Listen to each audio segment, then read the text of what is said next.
Knock knock people! It's me, Tita Lucy na masikip ang pusi. Hello, hello, hello, hello!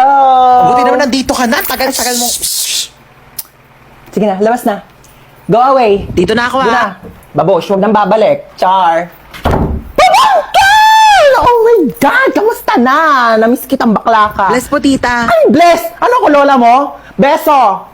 Ayan, perfect! Ay, ang pretty mo talaga. Kafes, mana ka sa akin. Kasalubong! Hello. iPhone 15. Hello, tita. Thank you po. Ano kala mo sa akin, hindi ko nakikita yung mga pinopost-post mo sa Facebook na manifest. O, ayan na, iPhone 15, go! Teka, nagugutom ako, be. Ano bang pwedeng kainin dyan? Meron pa po kami ditong tira. Anong tira-tira? Ano ko aso nyo? Hindi ako nga nagtitira. Wait lang. Mag-order tayo. Ano bang pwedeng i-order ko nga? Mamili ka dyan ng mga kung ano pwede mo orderin. Go. Dagdagan mo ng mga side dish, appetizer, gora. Gusto mo bilhin pa natin yung rider. So how was school? Okay naman, tita. Top 10 po. Oh, ba't parang malungkot ka pa sa top 10? Eh, ang baba po.